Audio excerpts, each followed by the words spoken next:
ঝিলমিল ঝিলমিল করেছে দেখো না এই গ্রামে এই জালসার কমিটি যারা নবীর প্রেমিক হয়েছে তারা আল্লাহু আকবার আল্লাহু আকবার ইয়া রাসূলুল্লাহ ইয়া আলী জিন্দাবাদ জিন্দাবাদ জিন্দাবাদ জিন্দাবাদ আল্লাহু আকবার এই জালসার কমিটি যারা নবীর প্রেমিক হয়েছে তারা এই জালসার কমিটি যারা নবীর প্রেমিক হয়েছে তারা দেখলে পরে বুঝা যায় দেখলে পরে বুঝা যায় নবী পাকের দিওয়ানা ঝিলমিল ঝিলমিল করেছে দেখো না এই গ্রামেতে তাহলে জালসার কমিটি করে একটা হাত তুলবেন তারা তোমরা চলে এসো সামনে চলে এই যে ব্যাচ করা গেল হ্যাঁ সুবহানাল্লাহ আচ্ছা এই জালসা কত বছর ধরে চলছে বলছে 9 বছর ধরে 10 বার মানে 10 বার জালসা হয়েছে আচ্ছা বলুন তো কমিটি ভাড়া যারা আছে হাত তুলো হাত আচ্ছা 10 বার জালসা হয়েছে আচ্ছা বলো কারা কারা নামাজ পড়ো সবাই পড়ো ইমাম সাহেব হ্যাঁ তাহলে যারা যারা নামাজ পড়েনি যারা যারা নামাজ পড়া শুরু করেন তারা হাত কমিটির মধ্যে যারা নামাজ পড়ে লজ্জা নাই যারা নামাজ পড়ে না ও এরা জুম্মার লেগে হাত তুলেছে কিন্তু 5 ওয়াক্ত লেগে হাত তুলেনি ইয়ারাও তো মানতি খাটিয়ে মানে যে কোন একটা পড়ি হ্যাঁ মানতি খাটিয়েছে মানে মুলবিদের সামনে মানতি হ্যাঁ ওই মানতিকে আমরা 12 বছর করেছি ভাই শুনেন একটা কথা বলি জুম্মার নামাজ তো পড়ে সবাই তো পড়ে তার জন্য না 5 ওয়াক্ত নামাজের জন্য বলছি 5 ওয়াক্ত নামাজ কে পড়ে কমিটি ভাইদের মধ্যে হাত তুলো 5 ওয়াক্ত পড়ে একটা দুইটা তিনটা চারটা পাঁচটা ছয়টা সাতটা আটটা ওই করে একটা নটা তার বাদ বাকি পড়ে না হ্যাঁ পড়তে তো হবে ইনশাআল্লাহ 50টা তাহলে এখানে 50টা কমিটি হবে পেছনে ভয় আসছে না গেলে বলে মনে হচ্ছে ভাই করে হুজুর আচ্ছা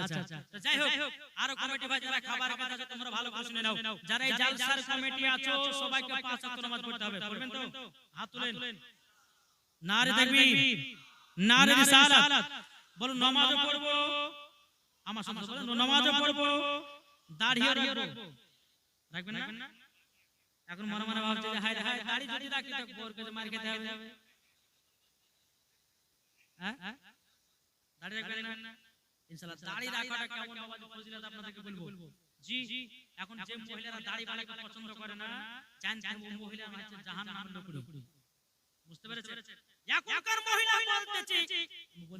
এখনকার মহিলাকে বলতেছে বলে আব্বা গো সবাইকে বিয়ে করব কিন্তু দাড়ি বালাকে বিয়ে করব না বাবা বলছে বিটি কেন রে বলছে দাড়ি বালাকে বিয়ে করলে বরকত পেতে হবে লিপস্টিক পরতে পাবো না টিকলি পরতে পাবো না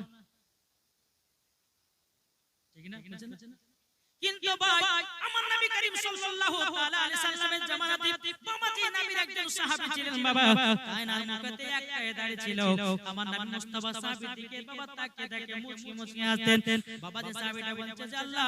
আমার দিকে মুচকি মুচকি থেকে আমার নবী মুস্তাফা আছে কেন একটা দাড়ির জন্য নাকি দাড়িটাকে বাবা ছেড়ে দিয়েছে বাবা রাসূল ইসলাম মুআজ্জিন সামানিকরাও তারপর আমার নবী মুস্তাফা এসেছে আসার পরে ওই সাহাবীর দিকে তাকাই না মুচকি হাসে নাও নবী সাহাবীটা বলছে হুজুর গো আপনি আমার দিকে প্রত্যেক দিন তাকিয়ে তাকিয়ে মুচকি মুচকি হাসেন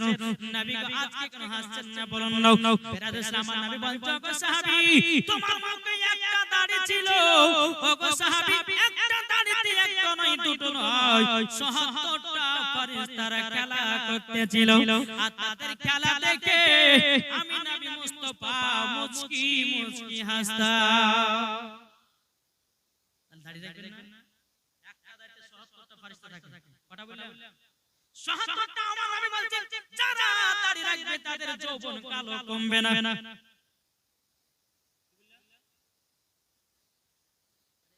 এই কথা বলেছি একটা বাচ্চা একটা মানে বুড়া মানে ওয়াল্লাহি মুলবিরা দুইটা করে বিয়ে হয়েছে তাই না লেন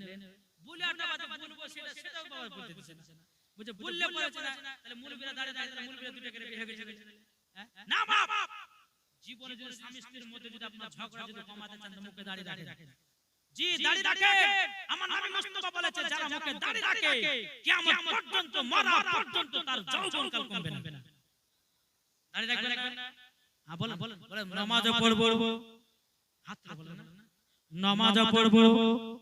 দাঁড়িয়ে রাখবো আমার জোর জোর বলেন নামাজ পড়বো দাঁড়িয়ে রাখবো নামাজ পড়বো চুরিও করবো চুরি করা যাবে না হ্যাঁ তাহলে নামাজ পড়বেন তো বাবা জি একবার সবাই নারে তাকবীর নারে রিসালাত মাসলাক আল হাদরাত কমিটি বিন্দু এই দেখেন ওয়াজি কমিটি ভাইরা নামাজ পড়ার জন্য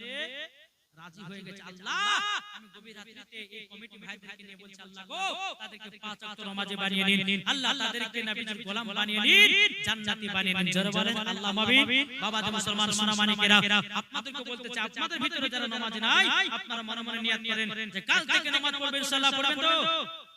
তো পড়বেন না কি গো তবে শুনেন নামাজ হবে কিন্তু একটা কথা শুনেন এক হাদিসে হজ করতে গেছে তো হজ করতে গিয়ে বাবা দে মুসলমান তো হাদিসে হজ করে এসেছে তার মাথাতে টুপি আছে মুখে দাড়ি আছে গায়ে লম্বা জামা জুব্বা তো তার ছোট ভাই বলছে হ্যাঁ ভাই তোমার লেবাসটা দেখতে খুব সুন্দর যে তোমার লেবাসটা দাও না করি ইসলামিক লেবাস দাও পড়ি তো হাদিসে বলছে ঠিক আছে পড়বি তো পড় আর ছোট হাদিসে ছোট ভাইয়ের মুখে কিন্তু দাড়ি বাবা তো হাজি সাহেবের বাবা টুপিটা নিয়েছে মুখে দাঁড়িয়ে আছে জুব্বাটা ভাই নিয়েছে লেবার পরে বাজে এই মোড় থেকে খুব ঘোরাঘুরা করেছে তো ঘোরাঘুরা করার পরে মন ভাবছে হ্যাঁ মাথা টুপি আছে মুখে দাঁড়িয়ে আছে গায়ে লম্বা জামা এখন মাগরিবের টাইম আছে মাগরিবের নামাজ যদি না পড়লে তো নিন দিয়ে হবে তো নামাজটা পড়েই আছে আর সেই দিন মসজিদে যাচ্ছে বাজে সেদিকে মসজিদ কিন্তু ইমাম কিন্তু আবার ছুটিতে বাড়ি গেছে এখন মুসল্লিরা ঝামেলা যাই আমি জোহর নামাজ পড়া তুমি আসরে পড়াও যাই আমি আসরে তুমি মাগরিব পড়াও এই লাগাজে মসজিদে ঝামেলা এদিকে বাজে এই ব্যক্তি কি রয়েছে মসজিদের ভিতরে ধুয়ে গেছে এখন সমস্ত মুসল্লি যায় দেখা আমাদের যা করে আল্লাহ ভালো লাগে আমাদের হুজুর তুলে হেসে পড়ো ওকে ধরে বেঁধে বাদি মুসল্লাতে যাবে আপনার জায় নামাজে দাঁড়িয়ে দিয়েছে এ বলছে ভাই আমি কিছু জানি না না তোমাকে নামাজ পড়াতে হবে বেরাদার নামাজ যখন শুরু করেছে আলহামদুলিল্লাহি রাব্বিল আলামিন আর রহমানির রহিম মালিকিল ইয়াকা ওয়া ইয়াকা নাস্তাঈন ইহদিনাস সিরাতাল মুস্তাকিম সিরাতাল লাযিনা আনআমতা আলাইহিম গায়রিল মাগদুবি আলাইহিম ওয়াদ-দাল্লিন বাবা কোরআন শরীফের সব থেকে যে সূরা শেষ সূরা কুল আউযু বিরাব্বিন নাস ওই সূরাটা প্রথম রাকাতে পড়েছে বাবা আপনার উপর করেছে দেখো মনে মনে ভাবছে হায় হায় এরপর তার সূরা না কি পড়ব এরপর তো শোনা নাই আর আগের বাবাজি মসজিদ ছিল বাবাজি কাঁচা এখন হয়েছে পাকা আগে ছিল মসজিদ কাঁচা মুসল্লি ছিল পাকা এখন মসজিদ হয়েছে পাকা মুসল্লি হয়েছে কাঁচা ঠিক না তো নিয়াত ভাবছে আরে সূরা নাস্তা তো পড়লাম এরপর সূরা না কি করব সেটা তো মাথা করে আছে বলেছে আমাকে পালা ছাড়া কোনো উপায় নেই আর টাটির মসজিদ ছিল তো বাবাজি টাটির মসজিদ কি করেছে টাটি ভাঙতে বাজে পালিয়ে গেছে এখন যারা সেজদাতে মাথা নত করে আছে তারা তো মনে মনে ভাবছে কি ব্যাপার আমাদের ইমাম সাহেব ওহী নাযিল হচ্ছে এত লেট হয়ে গেছে তো এক জায়গা কোনা থেকে যে কি ব্যাপার ইমাম সাহেব এই তোমরা উঠো ইমাম সাহেব নাই পালিয়ে গেছে এখন বাবা মুড়ে যে দেখছে ওয়াজি চা খাচ্ছে সমস্ত মুসলমান যাই তুমি মাগরিবের নামাজ পড়তে পড়তে প্রথম রাকাত তুমি পালিয়ে এসেছো ছেলে বুঝাই আমি জামাতকে বললাম না আমি কিছু জানি না আমাকে ধরে ধরে ইমামতি করেছো তো এই রকম কাজ করেন না নামাজ পড়বেন কিন্তু শিক্ষা অর্জন করতে হবে আপনাদের যোগ্য একজন আলেম রেখেছেন জি আলেম রেখেছেন ইনশাআল্লাহ তিনাকে শিখবেন শিখতে হবে না জি ব্রাদার ইসলাম মাদ্রাসা সঠিকভাবে শিখবেন নামাজ পড়বেন ইনশাআল্লাহ দেখবেন আল্লাহ পাক আল্লাহ তাআলা আপনাদেরকে জান্নাতি বানিয়ে নেবে জোরে বলেন আল্লাহ মাবিন এখনকার বাবাজি ইমামদের দাম নাই আছে ইমামদের দাম আছে কোন মুসাল্লি বলছে যার নাই গতি সে করে ইমামতের গালে একটা থাপড় মারতে হবে আরে যার আছে গতি সেই করে ইমামতি এখন আপনাদেরকে বলতে চাই রে বাবা এখন ব্রাদার ইসলাম যে তো কমিটি ভাইরা বলেছে পাঁচ মিসালি ওয়াজ তার জন্য পাঁচ মিসালি ওয়াজ বলছে সকালবেলা গাহেন না হুজুর কি ওয়াজ বলে কিছু বুঝতে পারলাম না আমি তো বুঝতে পারছেন কে হাত তুলেন? কে বুঝতে পারছেন আমার ওয়াজগুলো? যাব হাত তুলেন না গো। আরে ভয় হাত বুঝতে পারেননি? আমার বক্তব্য বুঝতে পারছেন না? জি আমার বক্তব্য যদি আপনারা বুঝতে না পারেন তো মহিলারা বুঝতে পারবে না? এ বুঝতে পারবে না। যাক বাবাজি, তো ইমাম সাহেবদের এখন বেতন কত টাকা গো? ৬০০০ টাকা। আচ্ছা বলুন এক মাসের বেতন ৬০০০ টাকা কিছু হবে? কি হবে? কিছু হবে না বাবাজি। মুসলমান কিছু মুসল্লি বলে ইমাম সাহেব আপনাদের টাকাতে বরকত আছে। আমি যখন বাবা মাদ্রাসা পড়ছিলাম মুনাজ্জির আহলে সুন্নাত মুফতি মাওলানা মুহাম্মদ জুবাইর হোসেন সাহেবের মাদ্রাসায় একটা মসজিদে আমি নামাজ পড়তাম আর সকালবেলা ক্লাস করতে যেতাম। তো তখন বেতন ছিল বাবাজি আমাদের 1500 টাকা। তো একজন সভাপতি সাহেব বলছে ভাই আর 500 টাকা বাড়িয়ে দেন না, আমাদের কলম খাতা গেলে কিনা হবে, বই খাতা গেলে কিনা হবে। এই আপনাদের টাকা তো বরকত আছে হলো। আমি বলছি একদিন ওকে বোঝাবো, একদিন দুদিন করতে তো সভাপতি বলছে 500 টাকা নেন আর ফাতিহা করেন জুম্মার দিনে। বলছে কিসের ফাতিহা? বলছে আমার পিটি পরীক্ষা দিতে যে পরীক্ষা যেন পাস করে আর দোয়া করবেন আমার পিটির বেতন যেন মাসে 40000 টাকা হয়। কত বললেন? 40000 টাকা। আমি বলছি আজ আমি মাস থাকবো না লিখে দেব। রুজির মালিক হচ্ছে কে? আল্লাহ। আজ সঠিক ওকে উত্তর দিব আমি। ফাতিহা করতে লেগেছে, ফাতিহা করতে দোয়া করতে আল্লাহুম্মা আমিন। আল্লাহ গো সব সাহেবের পিটি পরীক্ষা দিতে যে পরীক্ষা যেন পাস করে আর যেন পরীক্ষা পাস করার পর চাকরি পায় তার বেতন যেন আমার মতো বেতন হয়। বুঝলেন না? যেমন বলেছে আমার মতন বেতন কিন্তু সব আমরা চোখ আপনার গর্বে করতে আপনাকে 500 টাকা দিয়েছি আর আপনাকে বললাম যে আমার বিটির মাসে 40000 বেতন হয় আর আপনি বলছেন আপনার মতন বেতন মানে চিল্লাবেন না। আপনি বলেছেন ইমামদের টাকাতে বরকত, আমার টাকাটা আপনার বিটিকে দেব, আপনার বিটির টাকাটা আমি নেব, দেখব কত বরকত আছে। ভাই রে ভাই নামাজে আপনার ইমাম সাহেব দাঁড়িয়েছে মাসে দাও তুমি 5000 টাকা বেতন, 5000 টাকা বেতন দিয়েছো। এখন মনে মনে ইমাম সাহেব দাঁড়িয়ে গেছে, এখন মনে মনে আপনার চিন্তা করতেছে সূরা ফাতিহা ধরেছে আর মনে মনে চিন্তা করতেছে আল্লাহ গো আমার তো মাসে 5000 টাকা বেতন, এখন পিটির শাড়ি কিনবো না বৌমার শাড়ি কিনবো না বেটার জামা কিনবো। বাবাজি যদি নামাজের ভিতরে চিন্তা চলে আসে কোন মুসল্লির নামাজ হবে না। তাই বাবাজি আপনাদেরকে বলতে চাই ইমামের বেতন হাই র‍্যাঙ্কে রাখেন। এ বাবাজি মুসলমান ভাইরা সোনামানিকেরাও আপনারা কি আমার কথা বুঝতে পারছেন? ইমামের বেতন কমসে কম মাসে 15000 টাকা হওয়া দরকার আছে। কত বললাম? মাসে 15000 টাকা দেওয়া আপনাদেরকে চিন্তা করতে হবে। এখন দেখেন ট্রেনের ড্রাইভারের বেতন মাসে আপনার 80000 টাকা বেতন, একটা মাস্টারের চাকরির বেতন হচ্ছে 80000 টাকা 60000 টাকা। আর একজন ইমাম সাহেব দুনিয়ার সবথেকে মেন চাকরি হচ্ছে 5 ওয়াক্ত নামাজ পড়া। নাকি হচ্ছে 5 ওয়াক্ত নামাজ পড়া। আরে 5 ওয়াক্ত নামাজ পড়াচ্ছে ইমাম আর বেতন হচ্ছে 5000 টাকা। যে ইমাম না হলে পরে তোমার মায়ের জানাজার নামাজ হবে না, যে ইমাম না হলে পরে তোমার বাড়ির ফাতিহা হবে না, যে ইমাম না হলে পরে তোমার বিটি বেটা কোরআন শিখতে পারবে না। আর সেই ইমামের বেতন কেন কম? আপনারা জবাব দিতে পারবেন? আচ্ছা ইমামের বেতন বাড়বে তো? এই যুবক ভাই হবে না? জি এটা হাত তুলে বলে বেরাদের সঙ্গে দূর করুন। আল্লাহুম্মা সাল্লু আলা সাইয়্যিদিনা মাওলানা মুহাম্মদ ওয়া আলা আলি সাইয়্যিদিনা মাওলানা মুহাম্মদ সাল্লাল্লাহু তাআলা আলাইহি সাল্লাম। তাই মায়েদেরকে বলতেছে মা গো আমার কথা থেকে দুঃখ নেবেন না, কেন না সবাইকে একদিন অন্ধকার কবর যেতে হবে না, হবে না? দেখো বলতেছে একদিন তোমায় মরতে হবে তুমি ভুলে যেও না,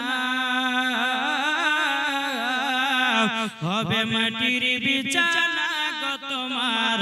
আসল ঠিকানা, হবে মাটির বিছানা গো তোমার আসল ঠিকানা। একদিন তোমায় মরতে হবে তুমি ভুলে যেও না, হবে মাটির বিছানা গো তোমার আসল ঠিকানা। ইজরাইল ফেরেশতা যেদিন হাজির হবে সে চল ছাতরে যতি করো জানবে রবে সে খোদার কাছে করবে দোয়া খোদার কাছে করবে দোয়া মুমিন মুমিনা একদিন তোমায় মরতে হবে তুমি ভুলে যেও না হবে মাটির বিছানা গো তোমার আসল ঠিকানা ঠিক না আপন জনের কান্না যদি সবই শুনতে পাবে বুক পড়বে তো মুখ পড়বে না কেমনে জবাব দিবে কি করে বুঝাবো তোমায় কি করে বুঝাবো তোমায় মনের বেদনা একদিন তোমায় মরতে হবে তুমি ভুলে যেও না হবে মাটির বিছানা গো তোমার আসল ঠিকানা। জয় বাবাজি এই বলে আমার বক্তব্য সমাপ্ত করলাম।